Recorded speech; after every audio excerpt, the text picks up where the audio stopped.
무질서한 자들에 대한 경계. 데살로니가후서 3장 6절로 15절 말씀.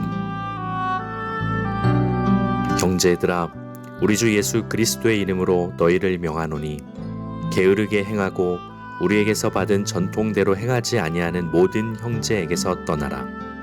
어떻게 우리를 본받아야 할지를 너희가 스스로 아나니 우리가 너희 가운데서 무질서하게 행하지 아니하며 누구에게서든지 음식을 값없이 먹지 않고 오직 수고하고 애써 주야로 일함은 너희 아무에게도 폐를 끼치지 아니하려 함이니 우리에게 권리가 없는 것이 아니요 오직 스스로 너희에게 본을 모여 우리를 본받게 하려 함이니라. 우리가 너희와 함께 있을 때에도 너희에게 명하기를 누구든지 일하기 싫어하거든 먹지도 말게 하라 하였더니 우리가 들은즉 너희 가운데 게으르게 행하여 도무지 일하지 아니하고 일을 만들기만 하는 자들이 있다 하니 이런 자들에게 우리가 명하고 주 예수 그리스도 안에서 권하기를 조용히 일하여 자기 양식을 먹으라 하노라. 형제들아, 너희는 선을 행하다가 낙심하지 말라. 누가 이 편지에 한 우리말을 순종하지 아니하거든 그 사람을 지목하여 사귀지 말고 그로 하여금 부끄럽게 하라. 그러나 원수와 같이 생각하지 말고 형제같이 권면하라. 아멘. 아멘. 오늘도 참 행복한 주일입니다.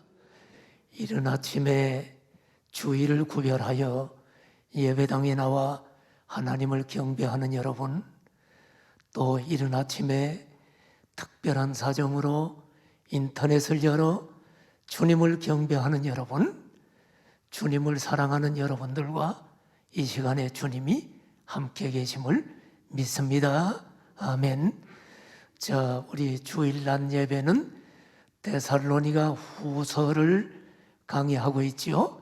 이제 거의 끝부분에 다가왔는데 예나 지금이나 교회 내에서 말씀에 불순종하고 권위를 무시하고 교회 질서를 깨뜨림으로 교회를 어지럽게 하는 사람들이 있습니다. 오늘날 교회에서 무질서하게 행함으로 교회를 해치는 경우는 어떤 경우들이 있을까요? 여러 가지가 있겠죠? 여러 형태가 있습니다. 교회와 목회자에 대한 헛소문, 거짓 소문을 퍼뜨려 교회를 어지럽힙니다. 또 교회에서 성도들의 영적 성장을 위해 이렇게 합시다라고 하면 성도들에게 부정적인 이야기를 함으로 목회를 방해하는 경우가 있죠.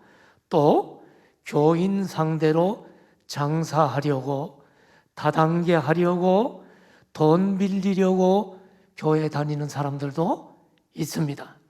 또 교회를 이용하고 교회로부터 도움을 받고 무엇을 얻기 위해서 교회 다니는 사람들도 있습니다. 이런 사람들은 모두 교회 내에 무질서한 사람들입니다. 데살로니가 교회에도 무질서한 사람들이 있었습니다. 데살로니가 교회에는 주의 재림을 핑계로 일하기 싫어하는 자들이 성실히 일하는 성도들에게 폐를 끼치면서 무질서하게 행함으로 교회를 혼란스럽게 했습니다. 어떤 자는 영으로 계시를 받았다고 하고 어떤 자는 사도 바울에게 직접 들었다고 하고 또 어떤 자는 사도 바울에게 자기가 편지를 받았다고 하면서 주의 재림이 이르렀다라고 거짓 소문을 내면서 주장을 합니다. 주의 재림이 이르렀는데 이래서 뭐하냐 하면서 일하지 않고 무의토식하면서 교회를 어지럽혔습니다. 그래서 사도 바울은 잘못된 종말론에 빠져 일하지 않고 게으른 자들에게 남에게 폐를 끼치지 말고 조용히 일하면서 주의 재림을 대망하라고 가르치고 있습니다. 자, 성경을 좀 보면서 얘기할까요? 데살로니가 후서 3장 6절을 보면, 형제들아, 우리 주 예수 그리스도의 이름으로 너희를 명하노니 게으르게 행하고 우리에게서 받은 전통대로 행하지 아니하는 모든 형제에게서 떠나라. 자, 사도 바울이 데살로니가 전서보다 데살로니가 후서에는 굉장히 지금 강하게 얘기합니다. 예, 아주 어조가 굉장히 강합니다. 너희에게 지금 명령한다 라고 이야기합니다. 여기 보니까 게으르게 행하고, 게으르게 행한다는 게 뭐냐? 무질서하게 행한다는 말이에요. 좀 더 구체적으로 얘기하면 주님의 재림이 얼마 남지 않았다고 하면서 일상생활을 저버리고 게으르게 빈둥거리면서 무질서하게 행했어요. 이들에게 바울은 뭐라고 합니까? 그렇게 무질서하게 행하면 안 돼. 우리에게서 받은 전통대로 행해야 돼. 우리에게서 받은 전통대로 행하라는 말은 뭐예요? 이 전통은 지난번에도 얘기한 것처럼 이스라엘의 전통을 지키란 말이 아니고 바울이 가르친 교훈, 즉 사도들의 교훈을 지키란 말입니다. 즉 사도들의 교훈은 오늘날 신약 성경이죠. 그러니까 하나님의 말씀대로 순종하고 살라는 말입니다. 그리고 말씀에 순종하지 않는 자들에게서는 여러분 떠나라 라고 이야기합니다. 떠나라는 말은 뭐예요? 교회를 분리하라는 얘기가 아니고 그들과 가까이 사귀지 말라는 말입니다. 바울의 이런 경고는 잘못된 교리에 미혹되어서 부패하게 될 것을 방지하기 위함입니다. 오늘 본문의 내용은 교회 내에 무질서한 자들에 대해 경계하면서 이들을 어떻게 다루어야 하는지 그 지침을 가르쳐주고 있습니다. 자, 교회 안에 무질서한 자들을 어떻게 다루어야 할까요? 첫째로 질서를 지키는 본을 보이라. 사도 바울은 이 무질서하게 행하는 자들에게 질서를 지키는 본을 보임으로 이들을 가르치기를 원했습니다. 누구를 가르쳐 변화시키려 할 때 말로만 가르쳐서 변화되는 경우는 거의 없습니다. 가르치는 자가 그 말씀대로 사는 본을 보여줄 때 사람들은 변화됩니다. 사도 바울 전도팀은 데살로니가에서 복음을 전하면서 데살로니가 교회 성도들에게 전혀 물질적인 부담을 주지 않았고 그 누구에게도 폐를 끼치지 않았어요. 복음을 전하면서 그 대가를 요구하지 않았고 피곤한 육신을 이끌고 스스로 열심히 일해서 자신의 생계를 책임지며 복음을 전했습니다. 게으르게 행하지 않고 질서를 지킴으로 성도들에게 본을 보여주었습니다. 이렇게 질서를 지키며 본을 보인 것은 데살로니가 교회 성도들도 열심히 일해서 다른 사람들에게 폐를 끼치지 않는 질서 있는 신앙생활을 하도록 모본을 보인 것입니다. 성경을 한번 볼까요? 데살로니가 후서 3장 7절에 보니까 데살로니가 성도들에게 하는 이야기죠. 어떻게 우리를 본받아야 할지를 너희가 스스로 아나니. 자, 우리를 본받아야 되는데 어떻게 본받아야 될지 너희가 알지?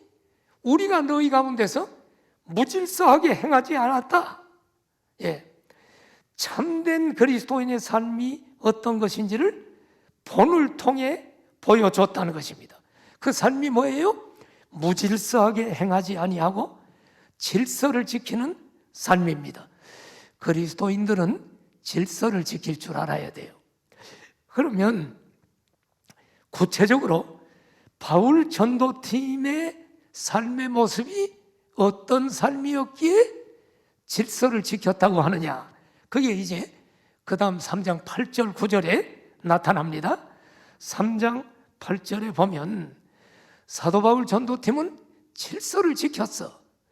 무질서하게 함부로 살지 않았어. 누구에게선지 음식을 공짜로 먹지 않았단 말이야. 값없이 무료로 먹지 않았어요. 예. 밥을 얻어 먹지 않았단 말이에요. 오히려 피곤한 몸을 이끌고 주야로 일하면서 번 돈으로 밥을 당당하게 돈 주고 사 먹었다는 말입니다. 왜 그렇게 했나요? 성경을 계속 보니까 아무에게도 폐를 끼치지 않으려고. 사도 바울이 일을 했는데 직업이 뭔가 무슨 일을 했나요? 바울의 생업은 사도행전 18장 같은 데 보면 텐트를 만드는 사람이었습니다. 장막을 아마 만드는 기술을 가지고 있었던 것 같아요. 그래서 텐트 메이커, 데살로니가에서도 아마 천막을 만들며 돈을 벌어서 생계를 유지하면서 복음을 전했던 것 같습니다. 그렇다면 우리가 질문이 생기네요. 복음 사역자가 사례비, 생활비 받는 거 잘못인가? 오늘날 교회 목사들과 교역자도 다 자기가 일하면서 말씀 전해야지. 왜 교회에서 헌금 내는 거 가지고 밥 먹고 살고 생활비 받아? 자, 여러분, 데살로니가후서 3장 9절을 봅시다. 데살로니가후서 3장 9절에 보면 사도 바울이 이런 얘기합니다. 우리에게 권리가 없는 것이 아니요, 우리가 지금 사례비 받을 권리가 없어서 안 받는 게 아니야. 지금 이 얘기입니다. 그럼 왜 지금 우리가 일하면서 자기 스스로 돈을 벌면서 복음을 전하느냐? 너희에게 돈을 보여서 우리를 본받게 하려고. 일꾼이 교회에서 생활비를 받는 것은 당연한 권리인데 지금 너희들은 지금 믿음이 아주 연약한 사람이라 혹시 여러분들 믿음이 자라는데 방해가 될까 봐 우리는 돈 때문에 지금 복음 전한다고 오해받을까 봐 우리는 이 권리를 포기하고 여러분도 열심히 일하면서 자기 삶을 책임지라고 돈을 보이려고 여러분에게 지금 우리는 이 권리를 포기하고 있다. 일꾼이 교회에서 생활비를 받는 것은 당연한 권리라고 예수님께서도 가르치셨지요. 성경 한번 봐요. 마태복음 10장 10절에 보면 일꾼이 자기의 먹을 것을 받는 것이 마땅하다. 일꾼이 생활비 받는 것은 당연하다고 주님이 이야기합니다. 또 디모데전서 5장 17절 18절에 봐요. 잘 다스리는 장로들을 어떻게 하라고요? 배나 존경하라. 여기 지금 장로들은 오늘날 우리 장로교회 장로들이 아닙니다. 그 당시에는 이런 장로 제도가 있는 게 아니에요. 이게 이제 종교개혁 이후에 장로교라는 제도가 생겼는데 이 장로들은 성경에 목사님을 가리킵니다. 목사도 장로입니다. 장로교 헌법에 장로는 두 반이 있다고 얘기해요. 하나는 교회 행정을 하는 장로, 하나는 가르치는 장로. 가르치는 장로가 목사인데 여기 특별히 초대 성경에 나타난 장로들은 목사님들을 가르쳐요. 그러니까 지금 베드로나 이런 사람들이 다 장로입니다. 자, 여기 보니까 잘 다스리는 장로들, 목사님들을 배나 존경하되 특별히 말씀과 가르침에 수고하는 이들은 더 대우를 하라는 거야. 왜냐하면 이 말씀이 굉장히 중요한데 이 말씀이 여러분 잘못 전해지면 안 되고 이 말씀을 준비하고 전하는 일에 많은 다른 일에 시간을 뺏겨도 성도들에게 유익이 없고 하니까 그분들이 말씀을 잘 준비할 수 있도록 도와주라는 것이죠. 그러면서 18절에 끝에 보니까 일꾼이 그 삭슬 받는 것이 마땅하다. 여기 여러분 예수님이 하시는 말씀입니다. 일꾼이 그 삭슬 받는 것은 마땅하다. 자, 사도 바울은 고린도전서 9장 14절에 이렇게 얘기하죠. 복음을 전하는 자들이 복음으로 말미암아 살리라. 복음 전하는 자들은, 사역자들은 교회로부터 생활비를 받을 권리가 있다. 그런데 이렇게 있음에도 불구하고 사도 바울이 이 권리를 포기하고 스스로 수고하고 애쓰면서 스스로 생활비를 해결한 것은 왜 그랬느냐? 데살로니가후서 3장 9절을 다시 보면 권리가 없는 것이 아니라 연약한 성도들에게 본을 보여서 그들이 올바르게 책임 있는 신앙생활을 하도록 본받게 하려고 했다. 연약한 성도들과 불신자들에게 금전적인 모범을 보여서 한 영혼이라도 더 구원하고 세우기 위해서 우리가 권리를 포기했다. 실제로 목회를 하면서 사도 바울의 이 심정이 실제로 이제 목회자는 이제게 느껴집니다. 제가 지금으로부터 여러분 지금 30년은 안 됐지만 교회를 방화동에 와서 개척을 하고 목회를 하면서 지금까지 보니까 딱 만 28년이 됐어. 왜? 제가 1993년도 10월 달에 교회를 시작을 했어요. 93년. 설립 예배를 드린 것은 이제 1994년 3월 5일입니다. 노회에 가입하고 했지만 교회를 시작한 게 10월이야. 그러니까 지금이 10월이거든. 그러니까 만 28년. 제가 이제 내년까지 하면 만 29년, 한 30년 가까이 달려왔네요. 참 세월이 빠르다 하는 생각이 듭니다. 그런데 제가 목회를 하면서 믿음이 없는 많은 사람에게 복음을 전하고 한 사람 한 사람이 교회에 들어와서 예수님을 영접하게 됐어요. 그리고 사랑을 베풀면서 교회는 조금씩 성장돼 갔어요. 그런데 성도들을 보니까 목사에 대해서 어떤 생각을 하냐면 목사님은 그저 사랑 베풀고 그저 주고 목숨을 다해서 헌신하고 그런 사람이지 돈 받고 일하는 사람이 아니다라는 생각을 많은 사람들이 하는 것 같았어요. 예. 그렇게 또 이야기하는 사람도 있어요. 그래서 목사가 매달 생활비를 받으면 어떤 생각을 하냐면 저거 강단에서 맨 말씀하고 돈 받네. 우리는 나가서 종일토록 노동 현장에서 일하고 얼마 받는데 그 목사들은 편하네. 이런 생각을 하는 사람들이 믿음이 없고 연약한 성도들의 많은 것을 내가 발견했어요. 그래서 목사가 매달 생활비를 받으면 불경건한 사람이라고 생각하는 것 같았어요. 그래서 목사가 어떻게 생활하는지를 염려하는 성도도 없었고 그저 목사로부터 받으려고만 하는 모습을 보았습니다. 심지어는 나를 찾아와서 돈 좀 빌려달라고 하는 사람들조차 있었습니다. 그러니까 연약한 성도들은 목사를 걱정할 여유가 없다는 것을 내가 깨닫고 이들은 지금 너무너무 힘들고 자기 생활에 지쳐있기 때문에 사랑을 받기만을 원하는구나 하는 것을 이제 목회를 하면서 제가 깨닫게 되었습니다. 물론 목사는 여러분 돈 때문에 주님을 사역을 해서는 안 됩니다. 하나님의 복음 전하는 것이 귀하고 가치가 있기 때문에 목사의 사역을 감당하는 것이지 물질 때문에 복음 전하는데 지장을 줘서는 안 된다고 생각합니다.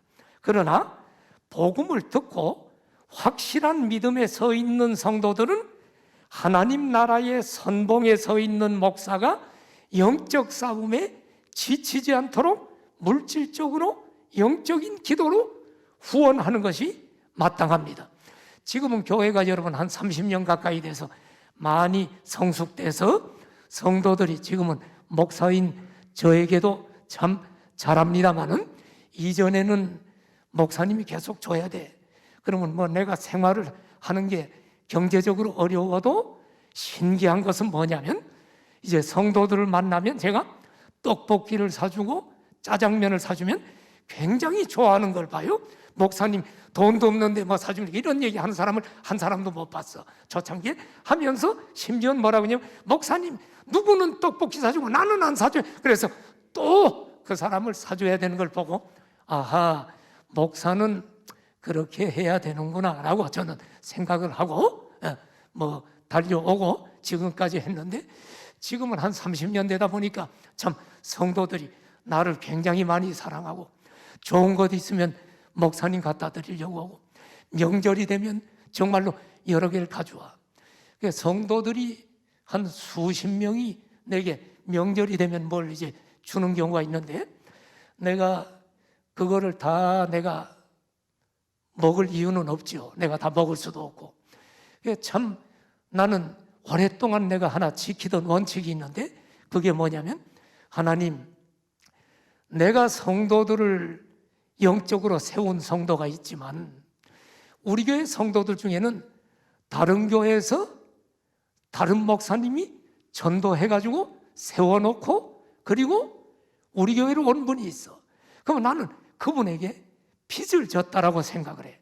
그래서 제가 원칙이 성도들이 명절 때마다 이제 한 수십 개 뭐 과일이니 뭘 가져오면 지금 여러분 한 수십 개가 주변의 개척교회 목사님들과 은퇴하고 원로 목사님들에게 제가 나눠줍니다. 특별히 우리 교회 성도들이 과거에 몸담았던 분들에게는 우리 성도가 주는 선물이 나는 그분에게 가야 된다고 생각을 해서 나눠주고, 여기 장애인들 나눠주고, 그리고 우리 관리실에 수고하는 세 분들, 필요한 분들, 이렇게 성도들이 나에게 줘서 나는 기쁨으로 받고 나는 기쁨으로 많은 분들에게 나눠주면서 그분들도 복받고 나도 참으로 유익하게 내가 다른 돈을 쓰지 않고 함께 나누면서 하는 원칙을 지금까지 지켜오고, 우리 성도들이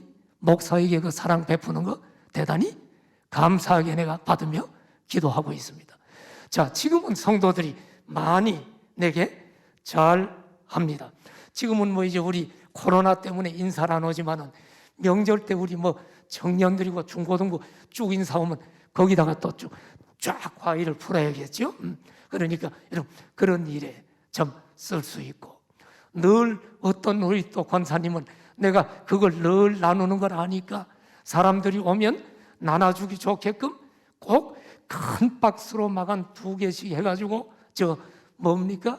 한과를 가져오면 아주 좋더라고요. 한과를 그냥 쫙 나누면 우리 젊은이들은 막 그런 걸 많이 먹고 이렇게 하니까 참 다른 돈이 들어가지 않고 그걸로 쓸 수 있었고, 그래서 얼마나 감사한지. 그런데 여러분, 사도 바울은 여러분 연약한 성도들과 불신자들이 돈 벌려고 복음 전한다고 하는 오해를 하지 않도록 하기 위해서 자신의 권리를 포기하고 스스로 일함으로 자신의 생활을 해결해 나갔던 것입니다. 그리고 그것이 본이 되어서 성도들이 남에게 폐를 끼치지 않고 열심히 일해서 자기 생활 책임지는 그리스도인의 삶을 살기를 기대하면서 본을 보인 것입니다. 제가 주일날 지금 3번 설교하잖아요. 네. 이런 것도 여러분 가르쳐야 되기 때문에 가르치는데, 자, 주일날 3번 설교합니다. 어떤 때는 뭐 4번, 과거에는 5, 6번 설교할 때가 있었어요. 제가 저녁 예배까지 다 하고 하면 그렇게 될 때가 있는데, 자, 이렇게 3번 설교하면 3번 설교하면서 헌금 시간이 되면 제가 늘 주일 헌금을 봉투에 담아가지고 드리는데 1부에도 드리고 2부에도 드리고 3부에도 드려. 근데 내가 그렇게 3번 안 해도 돼. 근데 왜 그렇게 하는 줄 압니까? 자, 1, 2, 3부 예배 참여하고 분들 알지만 내가 한 번도 빠지지 않고 드리잖아. 왜 그러느냐? 혹시 우리 성도들 중에 연약한 성도들이 우리 다 헌금하는데 목사님은 헌금 안 하네. 이 목사님은 회사 사장처럼 교회를 지금 회사라고 생각하는 사람이 있잖아요. 연약한 성도들이 목사님은 헌금 안 하고 돈을 걷어서 쓰는 사람인 줄 알아. 그래서 가끔 어떤 사람들 보면 날 찾아와서 목사님 3천만 원만 빌려주십시오. 3천만 원이 내가 어디 있습니까? 그렇게 얘기하면 이 교회 돈 다 걷어서 뭐합니까? 내가 이 얘기를 한두 번 들은 게 아니야. 그래서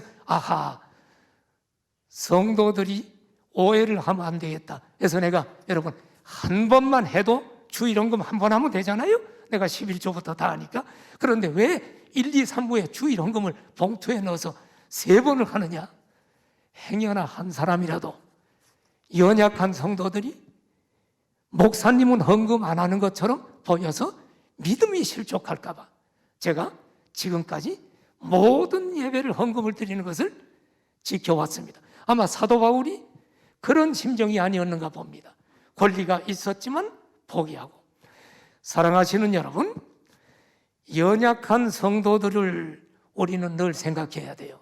이제 우리 교회는 많은 훈련을 받고 믿음 좋은 성도들이 많아. 그 연약한 성도들을 실족되지 않도록 도와주는 일을 여러분들이 같이 해야 됩니다. 사도 바울도 이렇게 질서를 지키는 본을 보임으로 데살로니가 교회 성도들을 가르치려 한 것입니다. 자, 두 번째, 무질서하게 행하는 자들을 어떻게 다뤄야 되느냐? 올바른 질서를 지키도록 가르치라.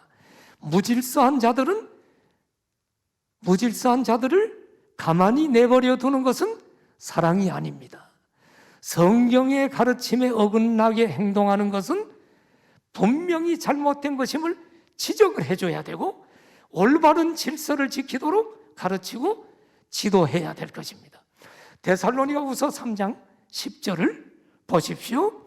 자, 가르치고 있죠. 사도 바울이 우리가 너희와 함께 있을 때에도 너희에게 명하기를 누구든지 일하기 싫어하거든 먹지도 말게 하라.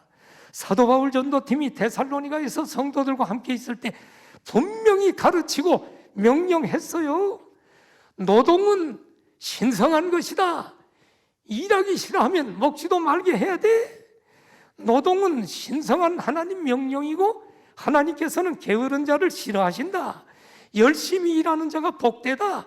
그러므로 일하기 싫어하거든 그건 하나님의 뜻에 어긋나니까 먹지도 말게 하라고 분명히 가르치고 명령했어요. 그러니까 분명히 성경적으로 가르치는 게 중요해요. 그러면 여러분, 하나님의 노동 명령을 한번 볼까요? 창세기 1장 28절에 보면 하나님은 인간을 아담과 하와를 창조하고 아담을 창조하고 뭐라 그랬어요? 땅을 정복하라. 모든 생물을 다스리라. 땅을 정복하는데 가만히 누워서 정복이 돼요? 열심히 정복하려고 일을 해야 될 거 아니에요? 모든 생물을 다스리는 게 이게 엄청난 행정인데 여러분 이게 가만히 됩니까? 현대 교회도 행정을 하려면 컴퓨터에 수많은 자료를 입력하고 조직을 짜고 여러분 행정을 하잖아요. 사랑하신 여러분, 노동은 하나님의 명령입니다. 창세기 2장 15절에 보더라도 에덴 동산에 하나님이 아담과 하와를 놓고 뭘 했나요? 에덴 동산을 그냥 과일만 따먹지 말고 경작해. 오늘날로 농사 짓는 거죠. 경작을 하고 지키게 하라고 노동하라 그랬어요. 하나님은 사람을 창조하고 에덴 동산에 두고 일하게 하셨어. 이건 타락되기 전이요, 죄짓기 전에도 노동은 하나님의 명령입니다. 시편 128편 2절에 보면 내 손이 수고한 대로 먹을 것이라 내가 복되고 형통하리라. 내가 수고하는 노동을 하면 그 노동의 대가로 먹고 이것이 하나님이 복되고 형통하대요. 잠언 10장 4절에도 손이 부지런한 자는 부하게 되느니라. 하나님께서는 열심히 일하는 자를 기뻐하신다는 말씀입니다.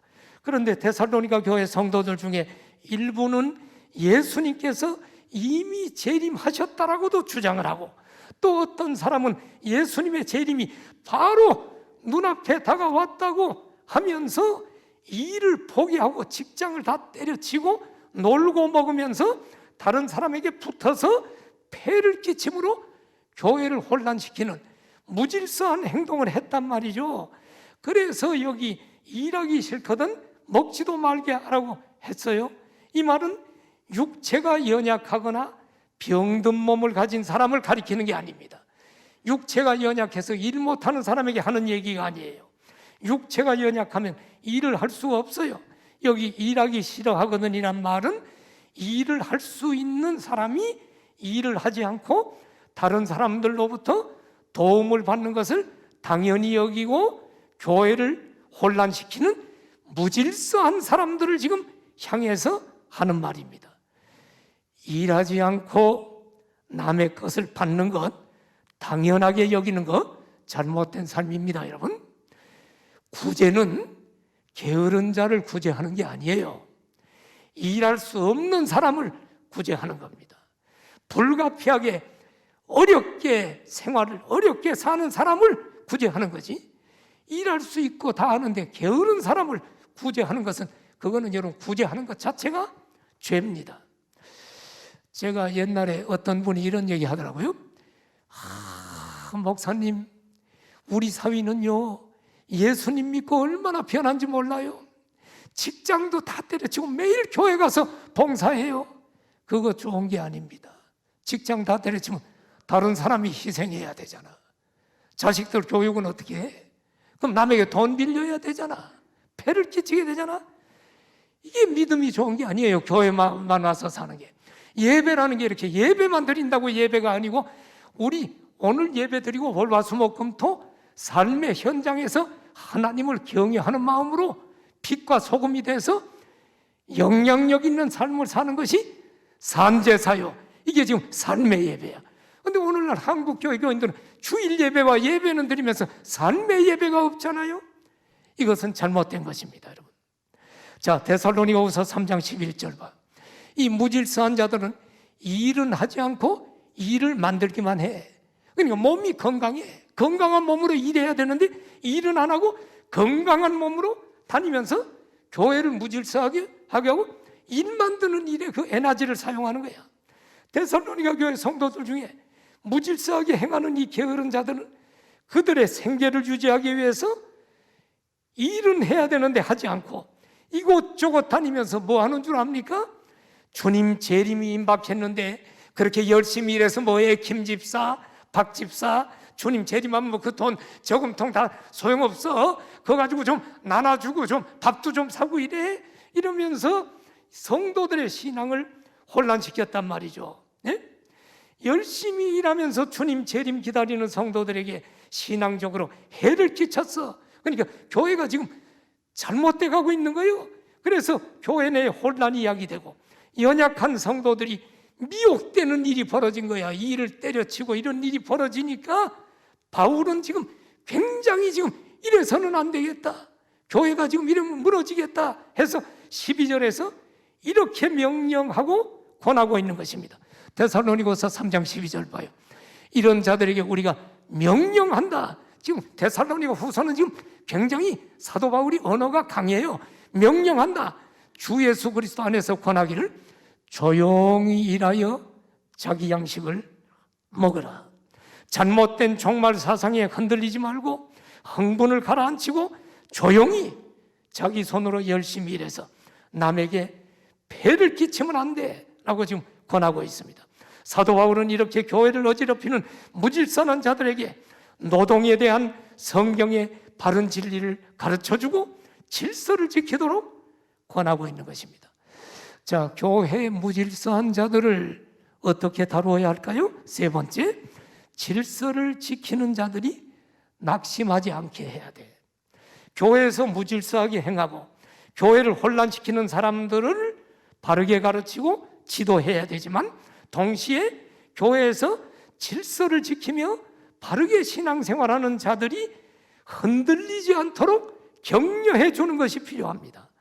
교회 안에서 열심히 신앙생활하고 또 세상에서 열심히 일하면서 헌금도 드리고 어려운 사람도 돕는 사람 중에 아마 이런 생각을 하는 사람들이 있었을 것입니다. 저 무질서하며 게으른 사람들을 보면서 저 사람들은 일하지 않고 게으른데도 잘 먹고 사는데 왜 우리는 열심히 일하면서 그들 도와주고 친절을 베풀어야 돼? 이런 생각을 하면서 낙심하는 자들이 있었을 것입니다. 그래서 데살로니가후서 3장 13절에 사도 바울은 형제들아 너희는 선을 행하다가 절대로 낙심하지 마라. 선을 행하는 것은 좋은 거야. 선을 행하면서 낙심하면 안 돼. 이런 성실한 성도들을 격려하면서 무질서하고 게으른 자들 때문에 요동하지 말고 계속 신앙의 전진을 이루라고 격려하고 있는 것입니다. 갈라디아서 6장 9절도 여러분 한번 보십시오. 여기 보면 선을 행하되 낙심하지 말지니 포기하지 아니하면 때가 이르매 어떡하리라? 거두리라. 하나님이 선을 행하고 하나님 뜻대로 살면서 어려움을 당할 때 낙심하지 말고 계속 믿음 가지면 어느 날 열매를 거둔다. 선을 행하는 자는 그들의 믿음이 반드시 승리한다는 사실을 믿고 낙심하지 말고 계속적인 신앙의 전진을 해야 한다 하는 얘기입니다. 자, 여러분, 질서를 지키는 자들이 낙심하지 않도록 해주는 것도 교회를 세우는 중요한 일입니다. 자, 마지막 네 번째로 무질서한 자들을 어떻게 다루어야 합니까? 계속 순종하지 않으면 교제를 중단하라는 거예요. 무질서하고 게으른 자들에게 질서를 지키도록 성경 말씀을 가르치고 바른 길로 지도해야 하지만 계속적으로 순종하지 않을 때는 어떻게 해야 되는가? 데살로니가후서 3장 14절 봐요. 지금 내가 하는 설교는 모두 지금 하나님의 계시된 지금 성경 말씀을 하고 있다는 걸 여러분 증명하기 위해서 지금 제가 계속 한 말 하고 성경 봅시다 하는 겁니다. 그러니까 성경을 안 보는 사람은 지금 성령의 역사가 그만큼 잘 안 일어나는 거야. 지금 사람 말만 들으면 안 돼. 성경이 하는 얘기를 나는 지금 그대로 지금 풀어서 전하는 거예요. 자, 봐요. 여기 뭐라 그래요? 누가 이 편지에 한 우리말을 순종하지 아니하거든 어떻게 처리해야 되느냐 하는 방법이 나와. 그 사람을 지목하여 사귀지 말고 그로 하여금 부끄럽게 하라. 교회에 죄가 들어오고 무질서가 번져나가서 교회가 파괴돼 가고 있는데도 무조건 악한 자를 사랑하는 것은 올바른 방법이 아닙니다. 성경은 그렇게 하라고 하지 않습니다. 계속 순종하지 않고 무질서로 교회를 혼돈시킬 때는 그 사람을 징계하는 것이 사랑입니다. 징계를 권징이라고도 합니다. 바로 이 징계, 권징은 범한 죄를 회개케 하는 것이 목적입니다. 징계가 목적이 아니라 회개하도록 하는 것이 목적입니다. 범죄자를 끊어버리려 함이 아닙니다. 그러므로 징계, 권징도 일종의 사랑입니다. 그런데 오늘 본문을 잘 봐요. 어떻게 징계하느냐? 어떻게 권징하느냐? 그 사람을 지목하여 사귀지 말라. 이 말은 뭘까요? 계속 순종하지 않으면 교회가 공식적으로 성산뉴스에 내가지고 이 사람과 회개할 때까지 가깝게 지내지 말라고 광고하는 거야. 이거 굉장히 어려운 일이죠. 그런데 성경은 그렇게 가르쳐. 그런데 성경대로 지금 지키는 교회가 많지 않아. 안 지키지 않으면 잘못된 교회야. 그런데 성경대로 사실 이걸 지켜야 돼. 그래서 지목하라. 공식적으로 그 사람과 교제를 나누지 말라고 명령합니다. 이렇게 징계하는 목적은 뭐냐? 그 사람을 망하게 하려는 게 아니라 부끄럽게 하라. 14절 끝에 그 사람을 부끄럽게 해가지고 돌이키도록 올바른 신앙생활을 하도록 생활을 하도록 하는데 목적이 있다. 그런데 실제로 교회에서 이런 징계가 공식적으로 일어나면 회개하고 돌아오는 경우도 있지만 반대로 더 완악해져서 교회를 어지럽히고 악한 소문을 퍼뜨리며 더 큰 죄를 짓는 사람들이 종종 있지요. 자, 우리 교회에서는 뭐 그렇게 평신도들을 징계한 경우는 없었어요. 30년 가까이. 그런데 이제 교역자들 경우는 공식 징계한 경우가 있어요. 우리가 모 목사님을 부목사로 데리고 왔는데 잘못 데리고 와서 보니까 교회 굉장히 질서를 파괴하고 성도들을 해치는데도 그냥 사랑으로 덮어주면 그건 성경적인 것이 아니야. 그래서 성산유수하고 주보에 우리가 광고를 낸 적이 있죠. 어느 목사님은 직무가 정지됐습니다. 네, 이걸 성도들이 알려야 더 이상 교제를 하지 않을 거 아니에요. 근데 뭐 이분이 또 다른 교회 여기저기 뭐 이력서 내고 다니는 것 같은데, 이제 그 교회가 할 몫이지만 자기 교회를 어지럽힐 때는 분명히 공식적으로 지목하여서 교제를 하지 않도록 해야 된다 하는 것입니다. 그런데 여러분, 이게 실제로 교회에서 일어나면 어떤 일이 일어납니까? 교회가 여기밖에 없냐? 다른 교회 가면 되지 하고 대부분이 떠나.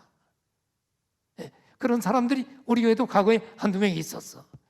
떠납니다. 그런데 문제는 다른 교회 가면 그 사람이 전에 교회에서 잘못해도 쌍수를 들고 환영해. 이게 지금 한국교회 문제야.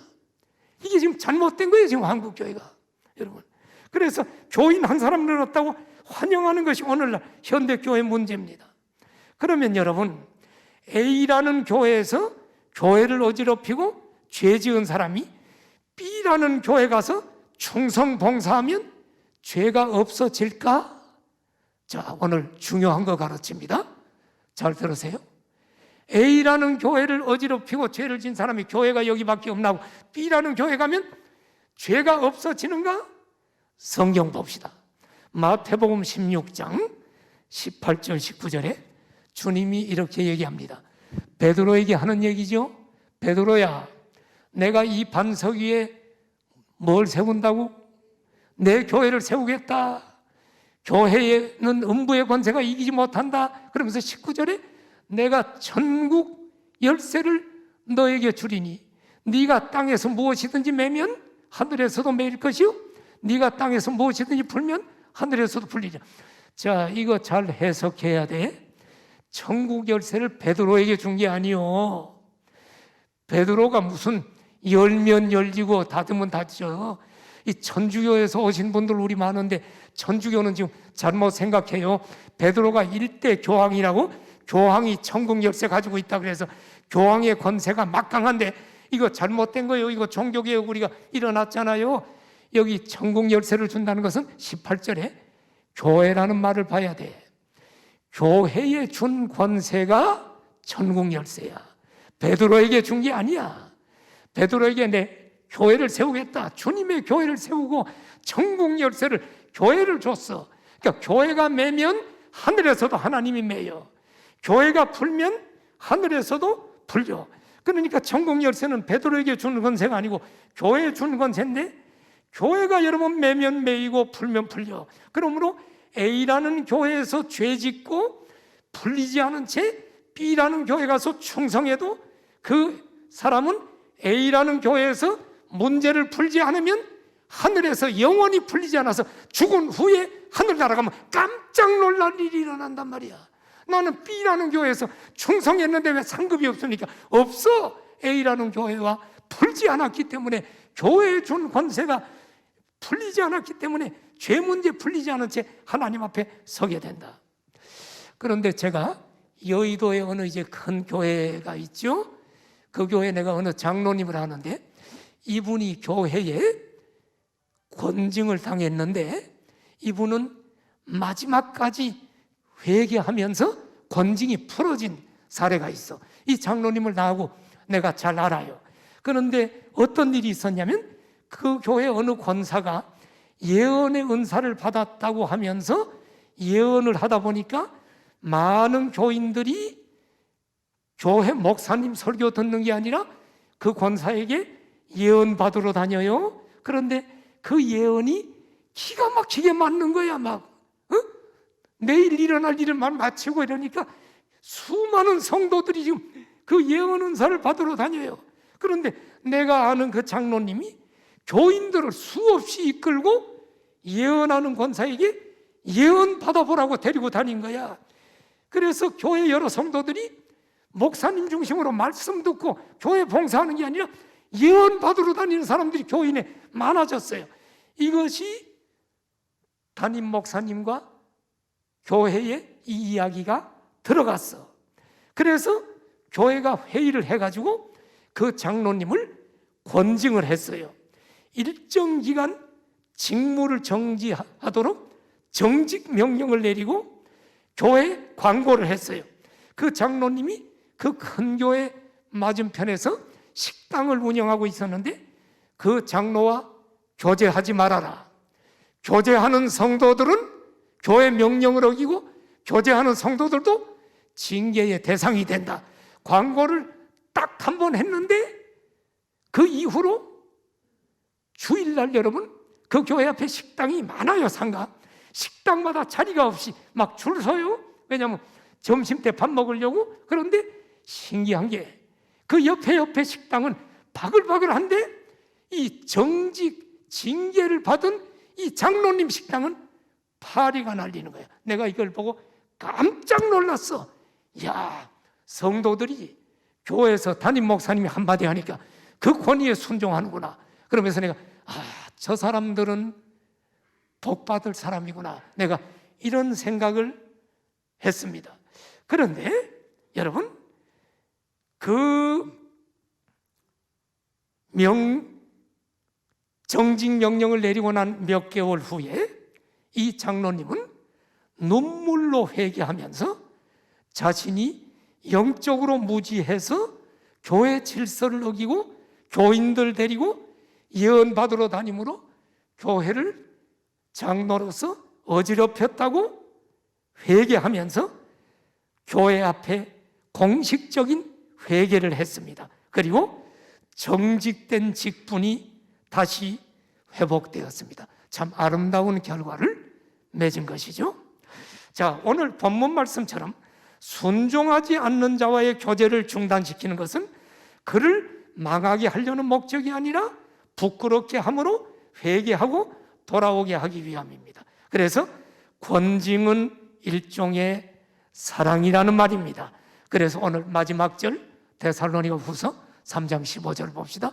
그래서 여러분 누구를 권징할 때 원수와 같이 생각하지 말고 형제같이 권면하라고 사도 바울은 오늘 본문 마지막에 얘기합니다. 무질서하게 행하는 자를 권징을 할 때 원수같이 미워하지 말고 사랑하는 형제처럼 권면하라는 말입니다. 권면하라는 말은 충고한다는 의미가 있습니다. 그가 바른 신앙으로 설 수 있도록 바라는 마음으로 권면하고 충고하라는 말입니다. 실제로 권징은 교회가 극히 신중하게 해야 할 것입니다. 교회의 잘못된 소수로 말미암아 교인 다수가 물들어 하나님의 교회가 파괴될 때 그것을 막기 위해서 권징은 불가피하지만 극히 조심스럽게 행해야 합니다.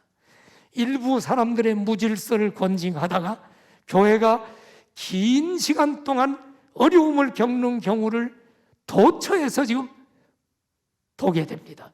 그래서 권징이 꼭 필요한 경우에도 권징을 성경적으로 조심스럽게 단계적으로 해야 합니다. 예수님께서 가르쳐 주신 권징의 방법을 마지막으로 한번 살펴봅시다. 마태복음 18장 15절부터 하나씩 봐요. 자, 이제 마지막 성경 구절이니까 봐요. 예수님이 가르쳐준 권징의 단계입니다. 내 형제가 죄를 범하거든 어떻게 하라고요? 소문내면 안 돼요. 누구 죄 범했다고 이 사람 저 사람에게 다 전화해가지고 권사회 얘기하고 안수집사회 얘기하고 막 떠들면 안 돼요. 그건 성경적이 아니요.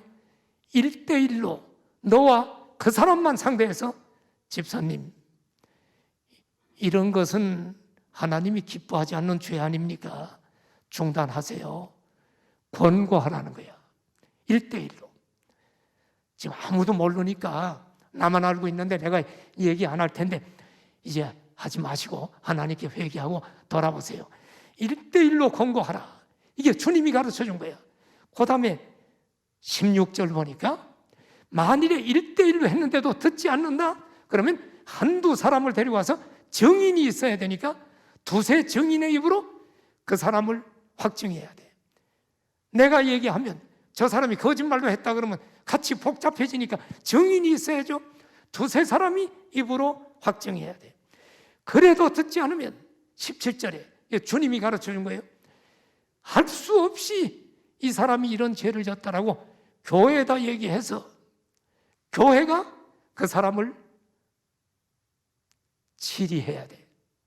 치리하면서 교회 말하고 교회가 그 사람에게 정직 명령을 내리고 회개하라고 했는데도 또 듣지 않고 교회를 막 어지럽혀서 성도들이 혼란되면 이방인과 세리같이 그 사람을 제명하고 출교해야 된다는 거예요. 자, 이게 주님이 가르쳐 준 거예요. 자, 이 얘기를 하면서 자, 17절이죠. 그 다음 절 18절을 봐. 진실로 너희에게 이르노니 무엇이든지 너희가 땅에서 매면 하늘에서도 매일 것이요 무엇이든지 땅에서 풀면 하늘에서도 풀리리라. 여기 여러분 아까 한 얘기가 베드로에게 한 얘기가 똑같이 나왔죠. 지금 교회 얘기를 하면서 매면 매이고 풀면 풀린다. 교회에 준 권세, 교회가 여러분 매면 하늘에서도 하나님이 맨다는 거예요.